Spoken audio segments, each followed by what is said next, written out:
C'est la première fois, depuis bientôt 30 ans, que Bernard Gâteau revient au domaine de la Cotoncière. Au début des années 70, lui et son épouse étaient les gardiens de ce domaine Sologno, l'une des propriétés françaises de Jean Bedel Bokassa, à l'époque président à vie de la République centrafricaine. Le temps a passé, mais les souvenirs de l'ancien gardien ressortent comme si c'était hier. L'un d'eux semble avoir particulièrement marqué le vieil homme, la visite privée du président de la République française, Valéry Giscard d'Estaing, à son homologue de la Centrafrique, le 4 septembre 1975. Il a atterri là. Alors vous vous souvenez bien de ce moment-là? Oui, je m'en souviens pour la bonne raison que j'ai vu le président pour la première fois. C'était la première fois. J'étais content de le voir. Il a déjeuné là. Il a déjeuné là.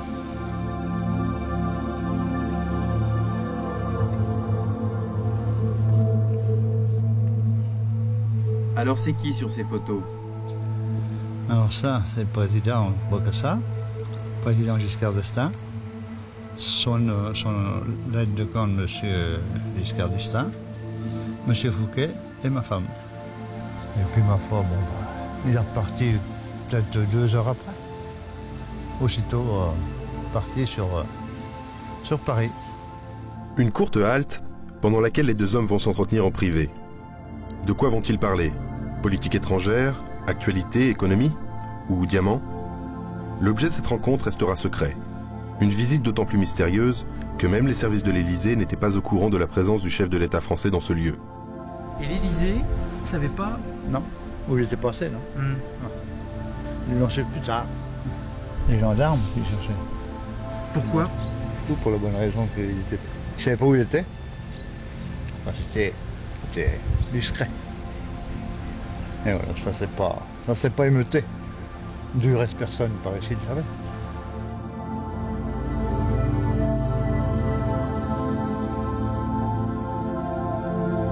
Comme semble prétendre Jean Bedel Bokassa, dans cette interview exclusive réalisée 4 ans après sa chute en 1983 par les journalistes Jean-Claude Chusville, Claude Jaget et Lionel Chomara, ce n'était pas la première ni la dernière fois que le président Giscard d'Estaing rendait visite à son ami d'alors en Centrafrique ou dans l'une de ses propriétés françaises.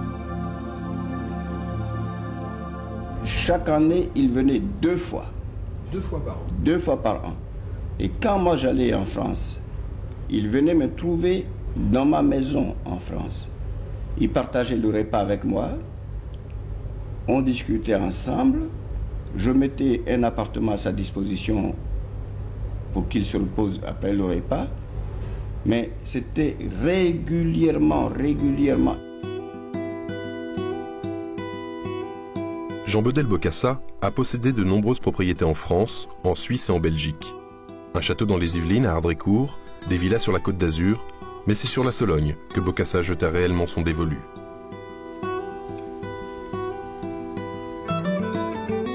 À cheval sur 3 départements, le Cher, le Loiret et le Loir-et-Cher, la Sologne s'étend sur près de 500 000 hectares de forêt, de landes et d'étangs. Cette région naturelle, levée dans une boucle de la Loire, ne compte pas moins de 400 châteaux. Amateur de ruralité et de nature, Bokassa allait dès sa première visite tomber sous le charme de la région. Il y posséda jusqu'à 5 propriétés. Le château de Villemorand, à Nain-sur-Beuvron, le domaine de la Cotoncière, à Celles-Saint-Denis, le restaurant Le Montauger, à Villefranche-sur-Cher, le Grand Chavanon, à Neuvy-sur-Barangeon, et le château de Bel-Air, à Marais. Les propriétés de Bokassa en France ont été acquises en un temps record, de la fin des années 60 au milieu des années 70, et furent autant d'étapes pour la cour présidentielle puis impériale. Mais qui était réellement ce riche et honorable propriétaire terrien sologno qui recevait la visite du plus grand personnage de l'État français, parfois en secret?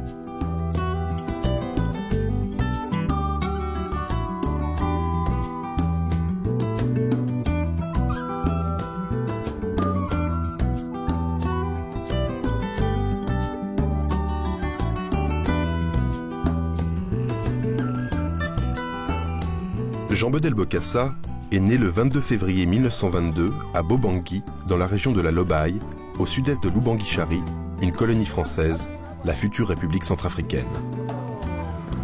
Bokassa connut une enfance tourmentée. Il a 6 ans lorsque son père, qui proteste contre les méthodes brutales des sociétés concessionnaires coloniales, est assassiné par des miliciens français. Une semaine plus tard, sa mère, désespérée, se suicide, laissant orphelin 11 enfants.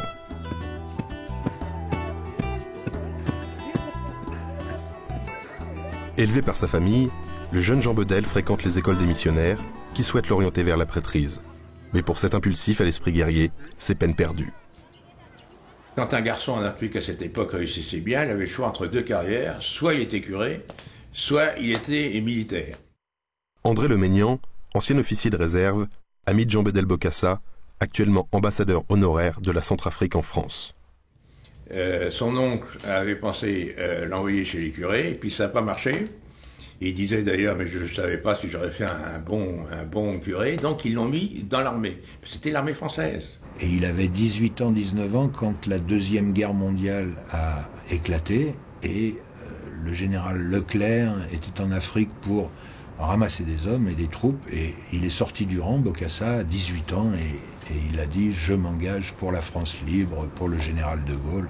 Jean-Claude Chusville, journaliste, il a réalisé une interview inédite de Bokassa en 1983. Moi, général de Gaulle, j'entreprends ici...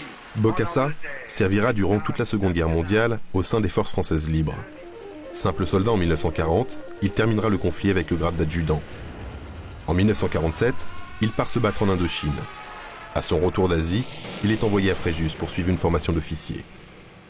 Bokassa, il faut aussi dire une petite chose à son crédit, il a reçu la croix de guerre à titre militaire. Il y a très peu de chefs d'État au monde qui ont reçu la croix de guerre. Ça veut dire que c'est un gars quand même, il s'est fait couturer sur tous les champs de bataille pour le drapeau français.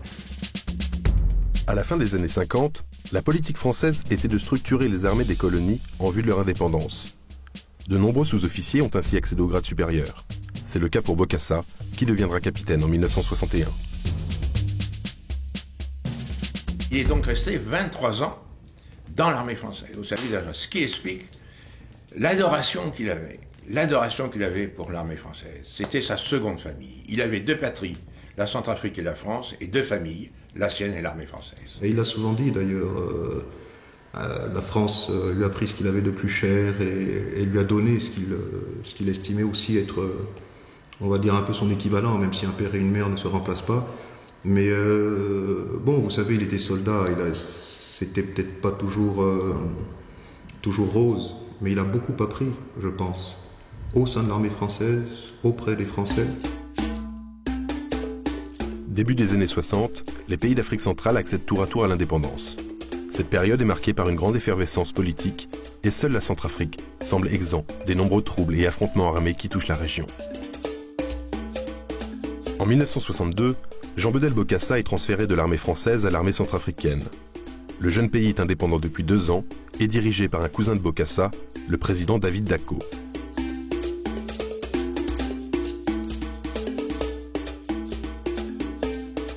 Bokassa est à cette époque le seul officier centrafricain. De ce fait, il accède au grade le plus élevé, chef d'état-major, en moins d'1 an. Sa première mission, l'organisation de l'armée nationale. Militaire pur et dur, Bokassa n'a pas été acteur de l'indépendance de son pays et porte un regard critique sur le régime politique en place et juge son pays livré au désordre et à la corruption.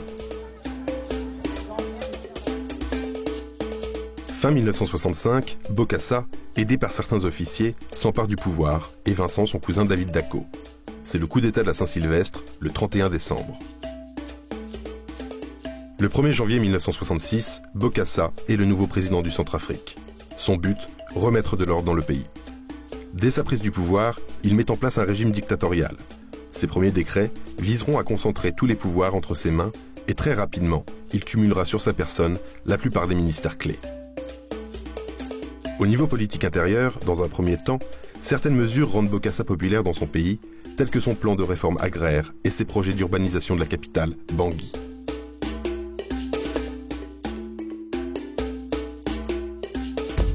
Bokassa est fasciné par l'image du chef de la France libre. Pourtant, dans un premier temps, le général de Gaulle ne semble pas cautionner la prise du pouvoir de Bokassa, ni sa conception de la gouvernance dans un pays faisant partie du précaré de la France en Afrique. Il faudra attendre 3 ans à Bokassa pour accéder à la consécration ultime. En 1969, le général de Gaulle le reçoit enfin en visite officielle. Garde républicaine au garde à vous et réception à la Comédie Française, Bokassa jubile. L'ancien adjudant de la France libre devient respectable et son régime est désormais officiellement soutenu par l'ancienne puissance coloniale. C'est vous que nous avons le plaisir de recevoir et nous avons des sentiments de grande amitié pour le chef d'État que vous êtes.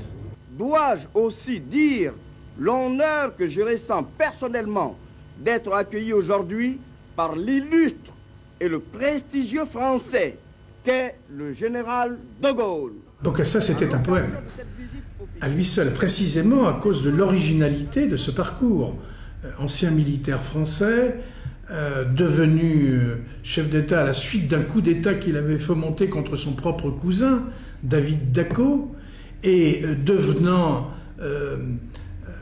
au fil du temps, par sa longévité, sa faconde, sa ruse, une sorte de président outrancier dans la représentation mentale que nous pouvions avoir des nouveaux présidents africains.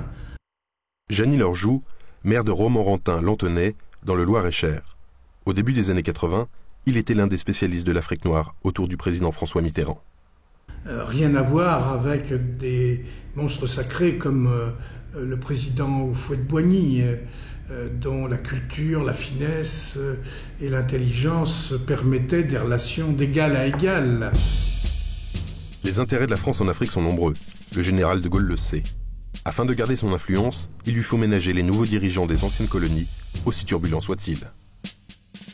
La Centrafrique était une des pièces maîtresses du système de la présence de la France en Afrique, non seulement à cause de l'implantation de nos bases, très importantes d'un point de vue logistique, mais aussi en raison de l'histoire.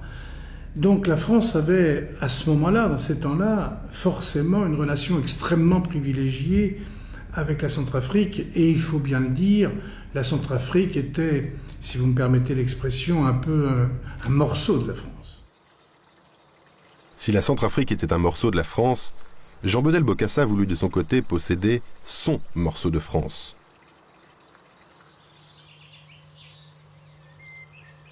C'est suite à sa visite officielle au général de Gaulle que sa frénésie d'achat immobilier dans l'Hexagone débuta. Bokassa confondant facilement le budget national et son propre portefeuille. On parle de patrimonialisme, et c'en est un des plus flagrants modèles, c'est-à-dire un système où le leader suprême donc puise dans les ressources de l'État pour les gérer à titre personnel, voire éventuellement, bien sûr, s'en servir pour acheter des biens en dehors du pays.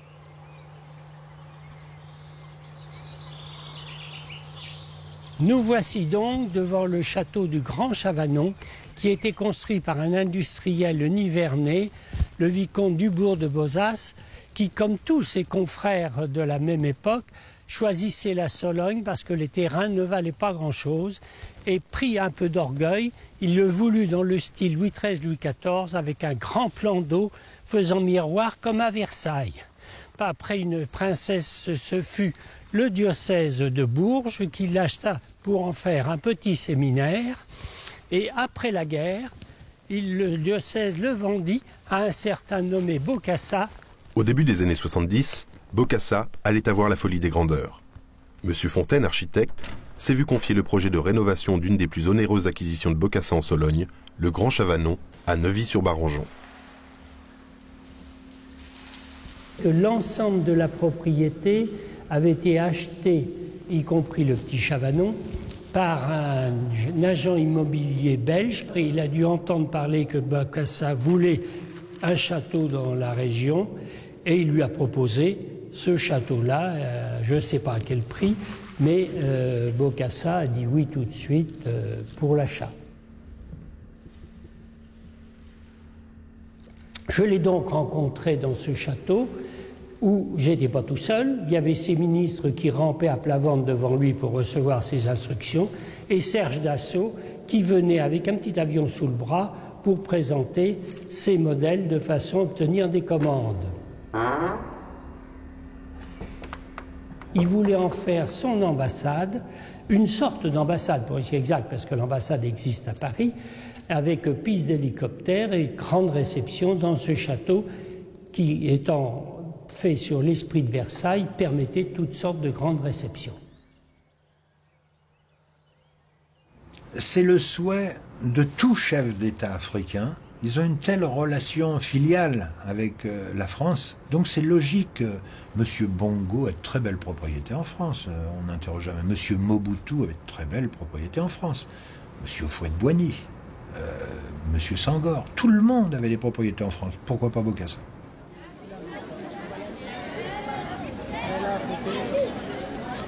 Lorsqu'on habite l'un des pays les plus pauvres du monde et que l'on apprend que son dirigeant a acheté des châteaux en France, peu nous importe la concurrence à qui aura le plus beau.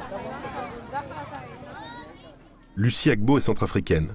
Elle est en exil en France depuis 10 ans maintenant, mais se souvient de sa réaction le jour où, adolescente, elle découvrit, comme tous ses concitoyens, les possessions de Bokassa.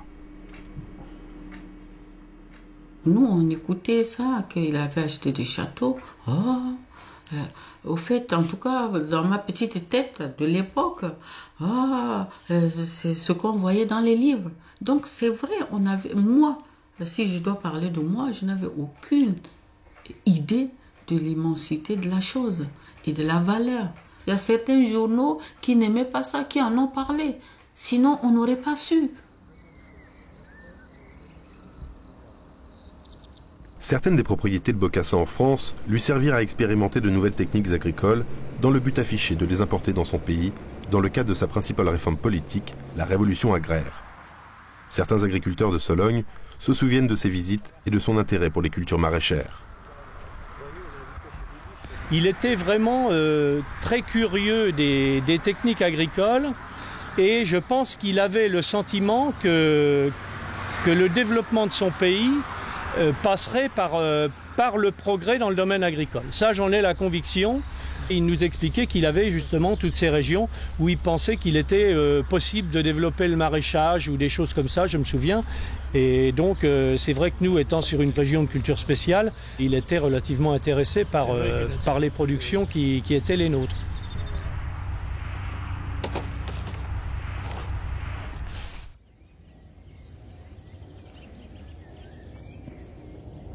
Monsieur Léger était vendeur de matériel agricole à Romorantin-Lanthenay.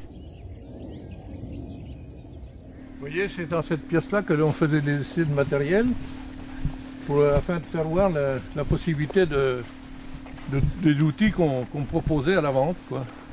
On avait essayé les chariots, on avait essayé les herses rotatives pour emmener là-bas en Centrafrique. C'était dans le but de développer sa révolution agricole qu'il envisageait de faire en Centrafrique. C'était surtout dans ce but-là que tout était fait. Ces cultures sont devenues à zéro parce que ça poussait la chaleur, la mort et l'humidité, développer trop rapidement la pousse des cultures et ça ne donnait rien du tout parce que les fraises n'ont jamais pu arriver à maturité parce qu'ils poussaient avant. Puis les asperges, ils poussaient à une hauteur importante dans l'espace de 5-6 mois, quoi. Les tracteurs et le matériel peu utilisé en Centrafrique seront rapatriés dans la ferme personnelle de Bokassa à Berango. Hormis ces quelques tentatives de développement agricole avortées, le Centrafrique ne décolle pas économiquement. Le pays a besoin de liquidités et le leader centrafricain s'appuie largement sur les fonds de coopération octroyés par la France.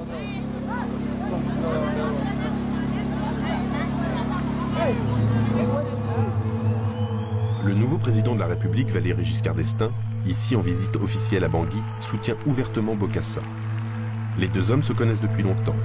Passionné de chasse, Giscard d'Estaing, alors qu'il n'était pas encore président, venait régulièrement chasser en Centrafrique. Pratiquement une fois par mois, Giscard lui rendait visite. Et puis ensuite, de Berengo, il partait chasser vers Ndéri, vers le nord. Et quand il revenait avec les trophées, il les embarquait et il repartait sans passer par Bangui. Donc il n'y avait que les officiers de la sécurité qui étaient au courant que le président Giscard était ici. À l'accession de Giscard aux plus hautes responsabilités en 1974, les relations entre les deux dirigeants sont au beau fixe. Bokassa appelant même Giscard d'Estaing « mon cousin ». Les entrevues informelles et privées sont régulières entre les deux hommes, en Centrafrique ou en Sologne. Pourtant, le nouvel occupant de l'Élysée ne devait rien ignorer des abus du régime de son proche parent. Des méthodes que l'Ougandais Amin Dada ou le Zaïrois Mobutu, ici en photo avec Bokassa, n'auraient pas renié.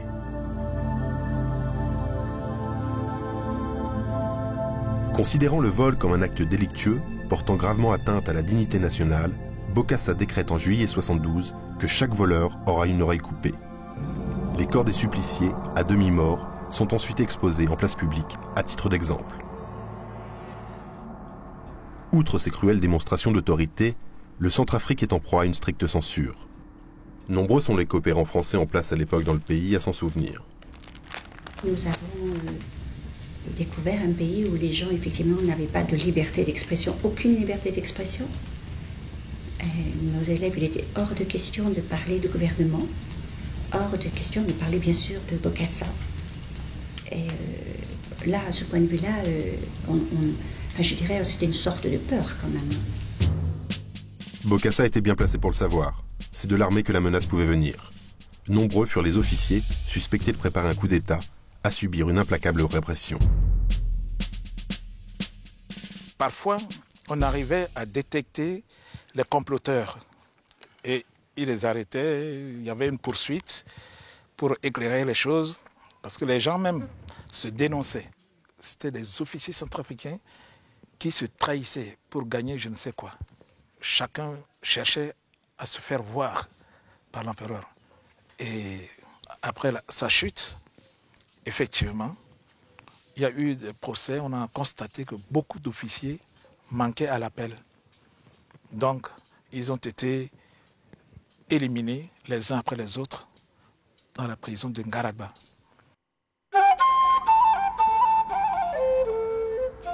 Alors qu'il tient d'une main de fer son pays, Bokassa se comporte en Sologne comme une sorte de souverain bienveillant, allant au contact du peuple, faisant preuve de largesse et dépensant sans compter auprès des commerçants de la capitale solognote Romorantin. Claude Choplin, à l'époque journaliste localier à la Nouvelle République, se souvient. Il venait là presque normalement, naturellement, un habitant comme un autre. Alors évidemment, entouré de ses gardes du corps et de toute son équipe de femmes, très belles femmes d'ailleurs, et il passait dans la foule, ça se passait sans incident. Une partie de la population était avec les yeux écarquillés et les autres étaient complètement indifférents et puis ça se passait comme ça. Les commerçants de Romorantin ont tous, ou une grande partie, fait des affaires avec Bokassa. Il a acheté beaucoup de choses. On sait qu'il a acheté, par exemple, toute une série de tracteurs à un concessionnaire romorantinais.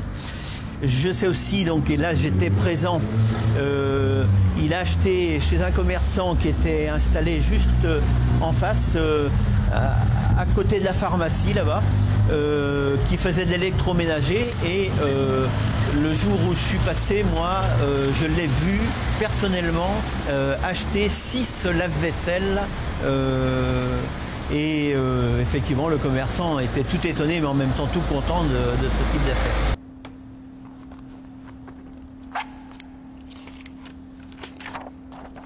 J'ai bien reçu votre message du 30 août 1974 concernant le tracteur Stop. Je vous donne mon accord pour la commande ferme du tracteur et de la totalité de l'équipement matériel, dont le prix s'élève à plus de 100 000 francs. Signé Son Excellence Jean Bedel Bokassa, président à vie, maréchal de la République centrafricaine. Bokassa achète beaucoup en Sologne et passe de nombreuses commandes auprès des revendeurs de la région. Jean Renoir était l'un d'eux.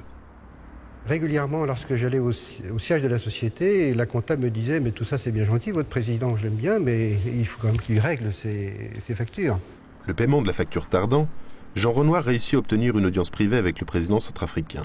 Cette visite lui laissera un souvenir impérissable. Je me souviens, si vous voulez, c'est que de voir des personnes avec des armes, des militaires, ça se conçoit, mais de voir des gardes en chemise rouge, pantalon blanc, qui arrivaient de Bangui, qui n'ont pas eu le temps, si vous voulez, de se changer alors qu'on était au mois de novembre, qui tremblaient de froid, les mitraillettes tremblaient aussi. Je vais vous dire que je m'en souviens comme si c'était aujourd'hui.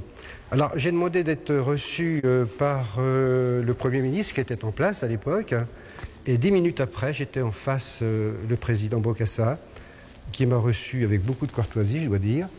On a parlé 10 minutes et il m'a dit, écoutez, vous inquiétez pas, je prends contact avec mon notaire à Paris et vous serez réglé dans la semaine suivante. Le rendez-vous a lieu dans un hôtel de Romorantin avec l'un des fils de Bokassa et son notaire. Pour M. Renoir, la forme que prit la transaction n'était pas conventionnelle. Il a ouvert la valise en me disant, voilà, on vous doit telle somme. Je crois qu'en euros, ça ferait autour de 40 000 euros, quelque chose comme ça. Mais je peux vous dire une chose aussi, c'est que dans la valise était pleine et il y avait encore de l'argent à l'intérieur. Je pense qu'à l'époque, c'était des billets de 500 francs, donc c'était quand même plus facile. Mais des billets neufs qui arrivaient de je ne sais où. Mais j'ai eu grand plaisir à dire à mon PDG, écoutez, voilà, c'est OK, j'ai l'argent, maintenant je ne sais plus quoi en faire. C'était un samedi, donc j'ai gardé l'argent avec moi tout le week-end. Et le lundi matin, à la première heure, je l'ai emmené à Blois, au siège de la société.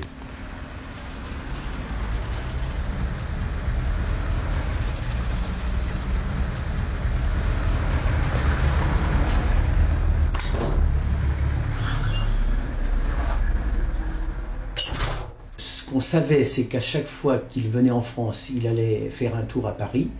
Et donc il rencontrait d'ailleurs officiellement le président de la République, Giscard d'Estaing, et il revenait immédiatement en Sologne, et là il se mettait effectivement à dépenser de l'argent de façon assez impressionnante. Et donc nombreux sont ceux qui ont fait de très bonnes affaires avec Bokassa en Sologne, c'est manifeste. Il a aussi fait travailler beaucoup d'artisans et d'entreprises diverses pour la restauration de ces différentes propriétés en Sologne. Et les commerçants et les artisans étaient effectivement rois à Romorantin. Et à partir du moment où ces gens-là vivaient bien grâce à Bokassa, ou en tous les cas tiraient une partie de leur subside de Bokassa, ben, Bokassa était le roi, hein, c'est évident.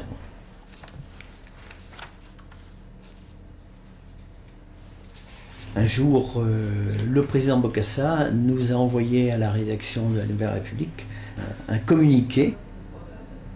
C'était en fait pour dénoncer des achats qui avaient été faits au nom de Bokassa dans la région de Romorantin, mais des achats qui apparemment n'étaient pas justifiés. Et le président a tenu à avertir tous les commerçants et à les mettre en garde contre les agissements des escrocs de ce type-là. De nombreuses entreprises de la région ont cherché à faire des affaires avec le chef d'État centrafricain et Bokassa a été très souvent sollicité pour visiter les usines en compagnie de sa cour. C'est que c'est dans ce paquet-là. Monsieur Châtel travaillait à l'époque pour une grande société de fabrication de pompes hydrauliques basée à Châteauroux. Non, c'est celle-là qu'il faut que je monte. Cette visite a eu lieu le jeudi 12 octobre 1978. C'est ce groupe de visite et c'est moi qui prenais les photographies, entre autres, et qui organisait ensuite le pot à l'issue de la visite. Pendant le pot, nos commerciaux ont réussi à lui vendre un certain nombre de matériel et ensuite a été mis à l'étude un projet d'une centrale solaire, une centrale à l'énergie photovoltaïque pour Bangui. Il a acheté aussi quelques groupes, ce que j'appellerais de relevage d'eau agricole. Il nous a dit que c'était pour l'endroit où il élevait les crocodiles à côté de Bangui, à la cour impériale de Berango. D'ailleurs, c'est à ce moment-là qu'il s'est tourné vers un de ses ministres. Il lui a dit d'ailleurs, dans le marigot au crocodile, c'est là que vous finirez, messieurs, si vous ne m'êtes pas fidèles. J'avais fait venir 2 stagiaires qui sont venus faire un petit extra. L'empereur a voulu les remercier par une petite pièce, c'est ce qu'il m'a dit à l'époque-là. Il a appelé, c'est son ministre des Finances, qui est venu avec son attaché-caisse, toujours attaché à son poignet par les menottes.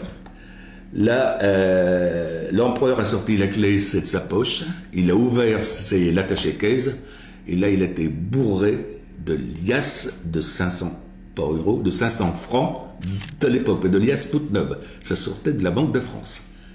Ça, je l'ai su par un membre, c'est de sa suite. Alors donc, il a pris 2 billets 700-500, il l'a remis comme petite pièce aux 2 stagiaires de l'Olympe Polycharmique qui ont d'ailleurs failli se trouver mal.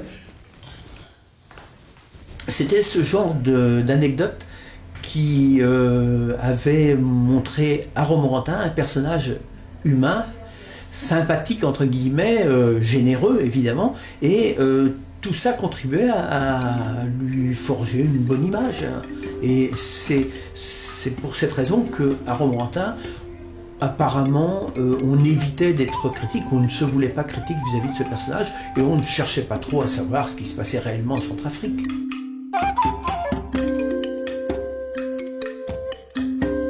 La Centrafrique dépend de l'exploitation de ses forêts et de l'extraction des diamants et d'uranium par des entreprises étrangères. Mais ces activités ne profitent pas au pays, si ce n'est à son dirigeant, qui touche régulièrement des cadeaux, facilitant la cession des concessions aux généreuses multinationales. Largement endettée, la Centrafrique vit grâce aux aides extérieures, majoritairement celles de la France, qui verse chaque année 120 millions de francs.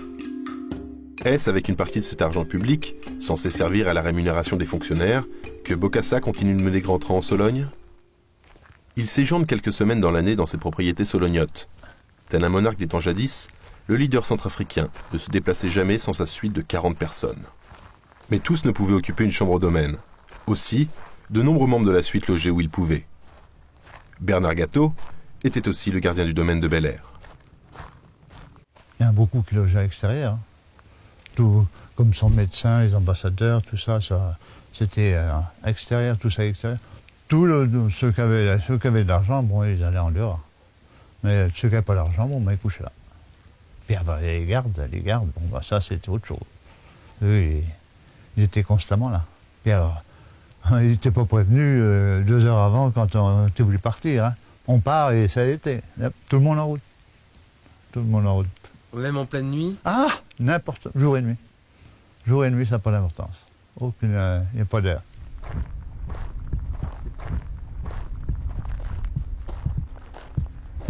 Sitôt qu'il arrivait, les motards étaient prévenus, alors étaient escortés jusque-là. Voilà. C'était quoi, la garde républicaine? Bah oui. Ah oui. Comme un chef d'État, quoi, c'était un pareil, ministre, ouais. C'est un empereur, hein.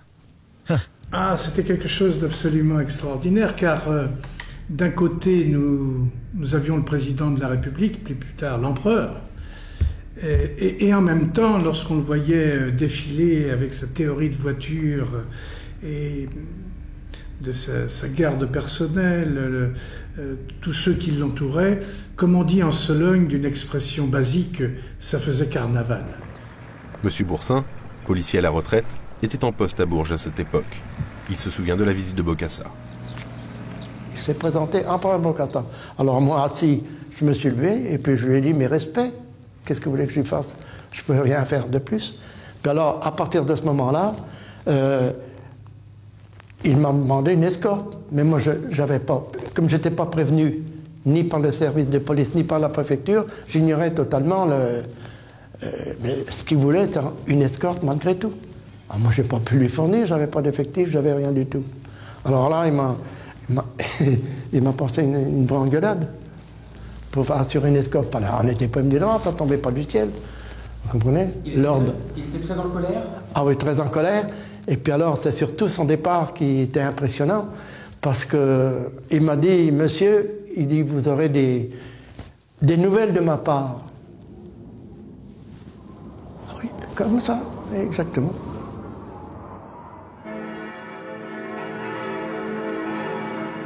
Point d'orgue d'un régime basculant dans la folie, le 4 décembre 1977, Bokassa s'autoproclame empereur au cours d'une cérémonie ubuesque.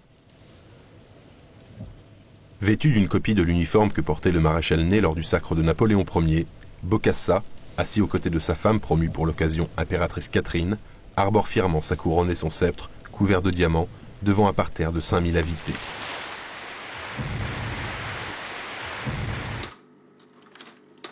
Jacques Guilbault, coopérant français en Centrafrique à la fin des années 70, était ce jour-là dans l'assistance. Comment les représentants de tous ces pays ont accepté de jouer cette comédie?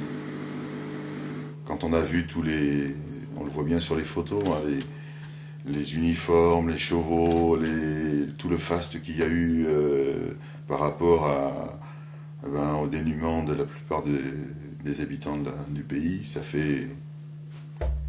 Ça paraît scandaleux, quoi.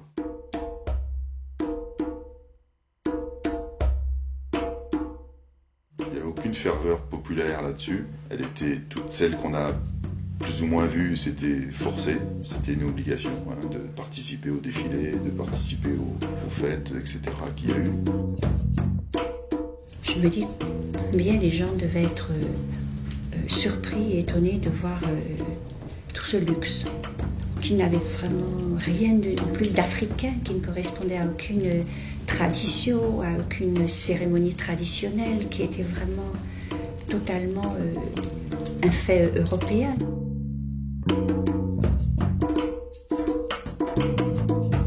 Le choc, ça a été, premièrement, en plein XXe siècle, de revenir finalement à l'Empire ou à la royauté. Et un deuxième aspect qui a été peut-être assez choquant pour l'opinion nationale et peut-être internationale, ça a été cette assimilation à Napoléon. Donc ça a été un sacre très à l'occidental.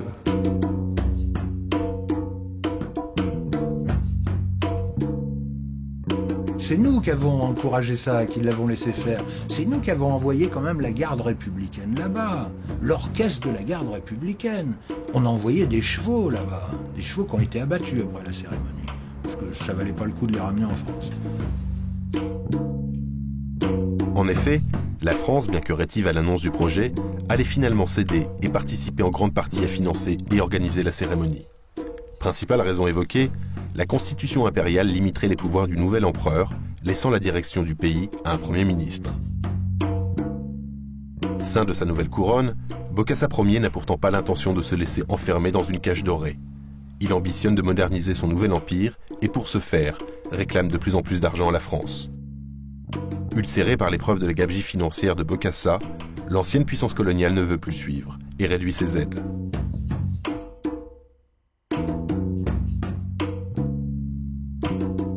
Les relations entre les deux parties se compliquent, d'autant plus que Bokassa a entamé depuis quelques années un rapprochement avec le leader libyen Mouammar Kadhafi.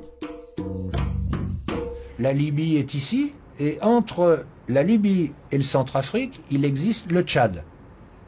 Donc il a commencé à se dire, le général Kadhafi, peut-être que si c'est moi qui deviens le souteneur du Centrafrique, ça sera très facile de s'emparer du Tchad qui est entre les deux pays.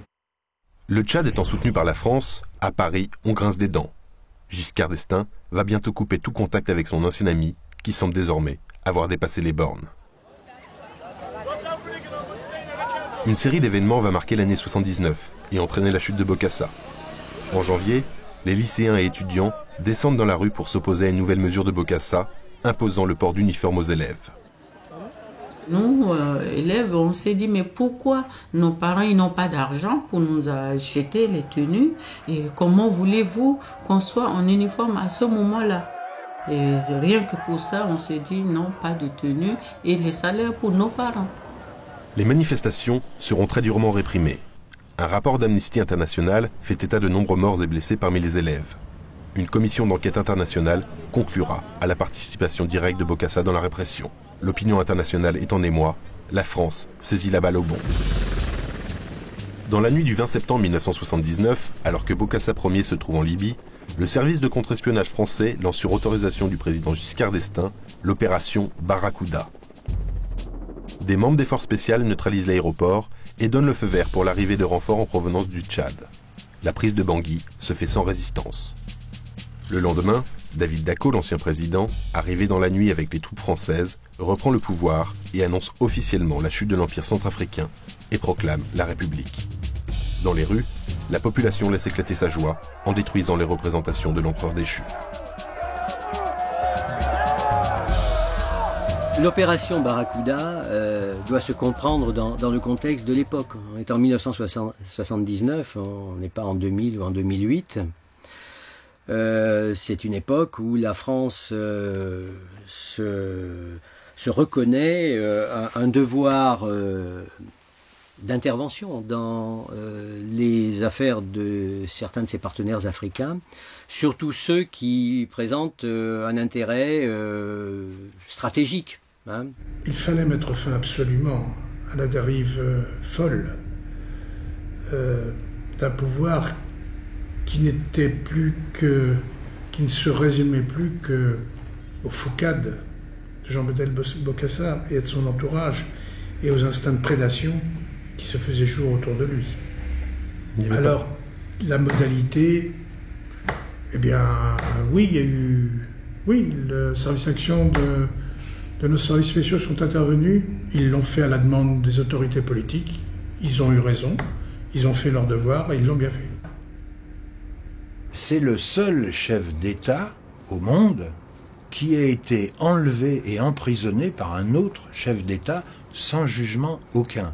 Ça veut dire qu'un jour, les relations entre lui et M. Giscard d'Estaing se sont envenimées, pas spécialement avec la France, hein, c'était plus un problème personnel, j'allais dire, entre eux. Et donc, la décision a été prise de le faire tomber. Donc, on a prétexté un voyage qu'il faisait en Libye pour y rencontrer notre ami Kadhafi, pour détourner son avion, l'envoyer à Évreux, le maintenir là quelque temps, puis ensuite le trimballer de prison dorée ou pas dorée pendant des années, sans aucun jugement. Bokassa, exilé en Côte d'Ivoire, n'aura de cesse d'accuser Giscard d'Estaing. L'affaire des diamants, révélée par le Canard enchaîné, sera son arme. En 12 ans, tous les diamants que je lui ai donnés, il a déclaré qu'il les a vendus et il n'a eu que 2 millions de francs CFA.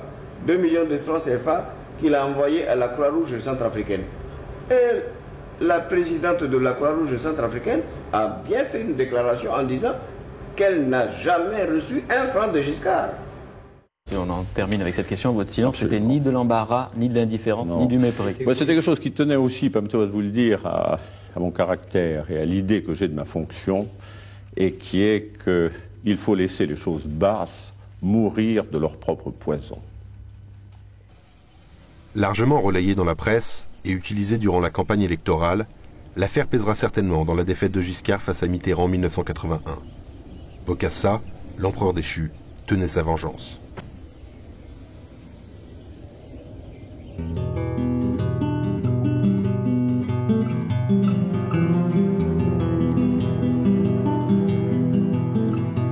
La chute de Bokassa eut un écho en Sologne.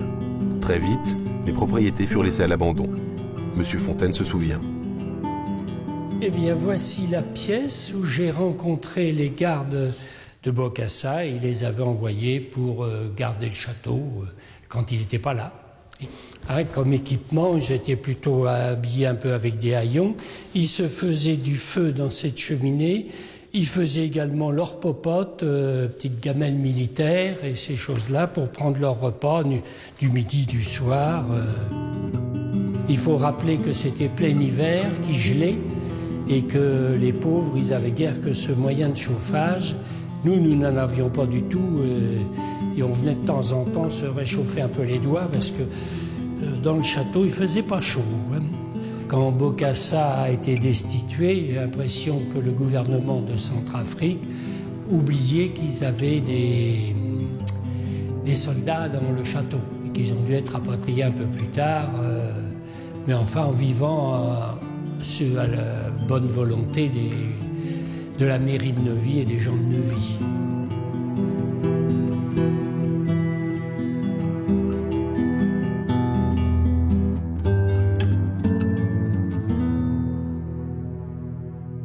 Romorantin, on faisait parler d'elle, la ville faisait parler d'elle grâce à Bokassa, et du jour au lendemain, c'était où on ne parlait plus de Romorantin, ou alors on disait oui, c'est la ville qui accueille le dictateur ou l'empereur facétieux.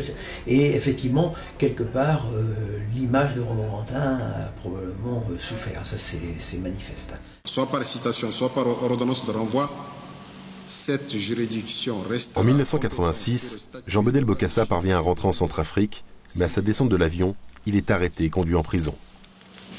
Attendu que par application de l'ordonnance portant amnistie, L'action publique est éteinte. Le 12 juin 1987, après 6 mois de procès, le verdict tombe. Le tribunal condamne Jean-Bédel Bokassa à la peine de mort, à 6 millions de francs d'amende, à la confiscation de ses biens jusqu'à concurrence... Si Bokassa il avait des soupçons de cannibalisme qui pesèrent sur lui à sa chute, la peine de mort est confirmée pour d'autres charges.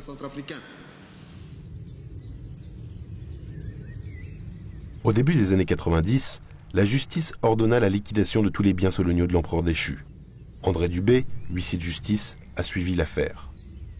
Après, il y a eu la déchéance, hein, on va appeler ça comme ça. Et donc, quand ça a été mal, ça a été aussi mal financièrement, puisque les dettes se sont accumulées, il y a eu des gardiens qui n'ont pas été réglés, il y a eu les charges inhérentes au salaire qui n'étaient pas payées, et à ce titre, j'ai été chargé de recouvrer toutes ces sommes-là. Ça ne me dérange pas, c'est la directive du CIF. Voilà. Ça, c'était la chambre de l'empereur. Tout ça, c'était quand même que sa chambre. Hein. C'était petit, un peu hein, c'est la salle de bain de l'empereur. Donc le marbre. Hein. Par contre, les robinetteries, c'était pas ceux-là. Hein. Non, c'était pas ça, ça a été volé, en fait. Quand vous sombrez, en principe, on vous donne un coup de main. Ça n'a pas bougé, hein. C'était comme ça. Ces immeubles ont été mis en vente devant le tribunal de grande instance de Blois. L'adjudication a été réalisée et le 4 juillet, toutes les propriétés ont été vendues. J'y suis allé comme beaucoup en qualité de spectateur et la salle d'audience était pleine. Il y avait des caméras de télévision, je pense que toutes les télés étaient là pour se faire l'écho de cette vente un petit peu exceptionnelle.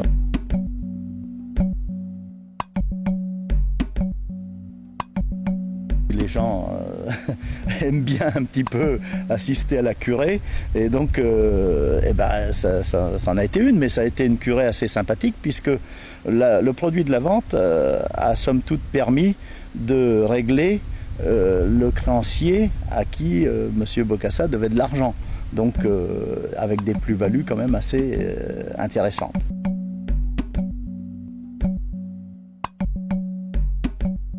Ça a été la fin de règne de Bokassa en Sologne.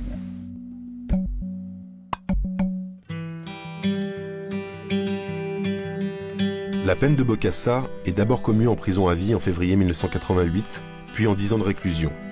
En 1993, il est amnistié par le président Kolimba et meurt en 1996 d'un arrêt cardiaque.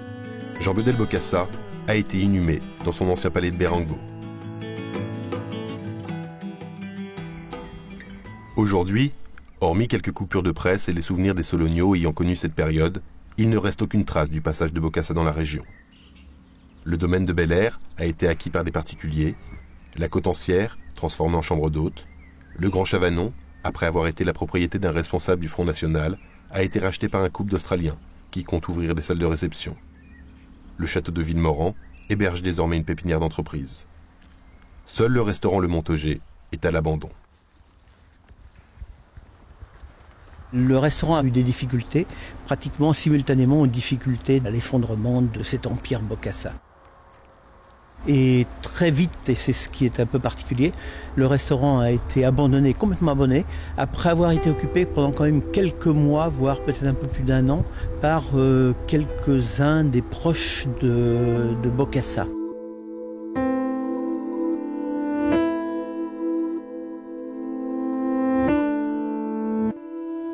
Le bâtiment a été ensuite abandonné au bout d'1 an ou 2, et complètement déserté et très vite désaffecté, et il a été pillé, et en 2 ans tout a disparu pour redevenir cette ruine que vous avez là.